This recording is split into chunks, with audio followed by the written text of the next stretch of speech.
Assalamualaikum warahmatullahi wabarakatuh. Perkenalkan, nama saya Faris Aminaufi dengan NPM 22001081311. Di sini saya akan menjelaskan tentang teori kapital struktur. Teori kapital struktur itu ada 6. Yang pertama, teori pendekatan tradisional. Teori pendekatan tradisional menyatakan bahwa akan ada struktur modal dengan optimal. Dengan maksud, struktur modal mempunyai pengaruh pada nilai perusahaan, yang mana struktur modal bisa berubah-ubah supaya dapat didapatkan nilai perusahaan optimal. Yang kedua, teori pendekatan Modigliani dan Miller counterfactual. Teori ini dibagi menjadi dua, yaitu teori Modigliani dan Miller tanpa pajak dan dengan pajak. Yang ketiga yaitu teori trade-off pada struktur modal. Teori struktur modal perusahaan trade-off ini dalam struktur modal optimal menggunakan faktor antara biaya agen, pajak, dan biaya kesulitan, namun tetap mempertahankan sebuah asumsi symmetric information dan efisiensi pasar menjadi imbangan serta manfaat untuk pemakaian utang. Yang keempat, teori pecking order. Teori pecking order menjelaskan mengapa perusahaan yang mempunyai tingkat keuntungan yang lebih tinggi justru mempunyai tingkat utang yang lebih kecil.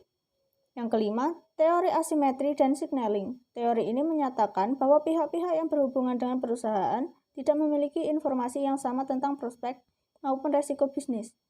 Dan yang keenam, teori keagenan atau agency approach.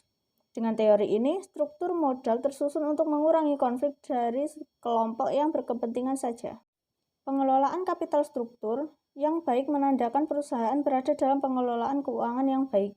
Kondisi finansial terjaga aman sehingga perusahaan terhindar dari kerugian yang dapat mendatangkan masalah. Nah, selanjutnya saya akan menjawab pertanyaan yang ada di RPS. Nomor 1 yaitu disuruh mencari ROA, financing cost, dan current ratio. Yang pertama, kita mencari total profit, yaitu rate of return on current assets 10% dikali 600 juta sama dengan 60 juta. Rate of return on fixed asset 25% dikali 1 miliar 800 juta sama dengan 450 juta. Jadi, total profitnya yaitu 510 juta. Selanjutnya, kita mencari ROA dengan rumus total profit per total asset, yaitu 510 juta per 2 miliar 400 juta. Hasilnya 21,25%. Lalu, cost of current liabilities 14% dikali 300 juta sama dengan 42 juta. Cost of long term debt 18% dikali 2 miliar 100 juta sama dengan 378 juta. Jadi, total profitnya yaitu 420 juta. Lalu, kita mencari current ratio dengan rumus aktiva lancar per hutang lancar, yaitu 600 juta per 300 juta sama dengan 200%. Selanjutnya, yaitu menurunkan current assets atau CA. Rate of return on current assets 10% dikali 500 juta sama dengan 50 juta. Rate of return on fixed asset 25% dikali 1 miliar 800 juta sama dengan 450 juta. Total profit yaitu 500 juta. Lalu kita mencari ROA-nya dengan rumus total profit per total asset, yaitu 500 juta per 2 miliar 300 juta sama dengan 21,73%. Selanjutnya kita mencari current ratio dengan rumus total profit per hutang lancar, yaitu 500 juta per 300 juta sama dengan 167%. Yang B, menambah current liabilities atau CL. Cost of current liabilities 14% dikali 500 juta, hasilnya 70 juta. Cost of long term debt 18% dikali 2 miliar 100 juta sama dengan 378 juta. Jadi total cost financingnya yaitu 448 juta. Lalu kita mencari ROA dengan rumus total profit per total asset, yaitu 510 juta per 2 miliar 600 juta hasilnya yaitu 19,6%.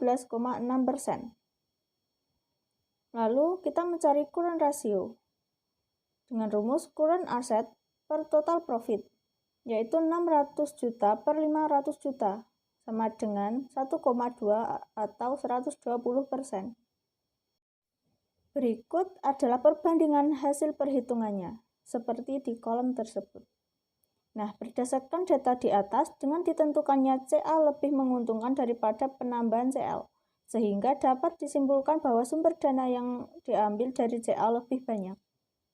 Nah, sekarang kita lanjut ke jawaban yang nomor 2. Fixed asset adalah nilai aktiva tetap sebesar 5 miliar. Current asset menurun 50%, cara mencarinya adalah 10 miliar dikali 50%. Stabil 45%, cara mencarinya yaitu 10 miliar dikali 45%. Dan berkembang 30%, mencarinya yaitu 10 miliar dikali 30%. Lalu, fixed asset ditambahkan current asset menjadi total asset. Selanjutnya, kita mencari utang dengan rasio 45%, yaitu dengan rumus total aset dikali 45%. Selanjutnya, mencari ekuitas dengan rumus total aset dikurangi total kewajiban, yaitu misalnya 10 miliar dikali 4 miliar 500 juta sama dengan 5 miliar 500 juta. Dan selanjutnya. Lalu kita mencari EBIT 8,5% dengan rumus EBIT dikali interest cost, yaitu 10 miliar dikali 8,5%. Selanjutnya kita mencari interest cost 9%, yaitu dengan rumus utang rasio dikali 9%. Lalu kita mencari EBT. Cara mencari EBT yaitu dengan rumus EBIT dikurangi interest cost. Lalu kita mencari TAX 22%, yaitu dengan cara EBT dikali TAX 22%, yaitu 445 juta dikali 22%. Dan selanjutnya. Lalu yang terakhir kita mencari EAT, yaitu dengan rumus EBT dikurangi TAX 22%. Sekian presentasi dari saya. Jika ada kurangnya saya mohon maaf. Terima kasih. Wassalamualaikum warahmatullahi wabarakatuh.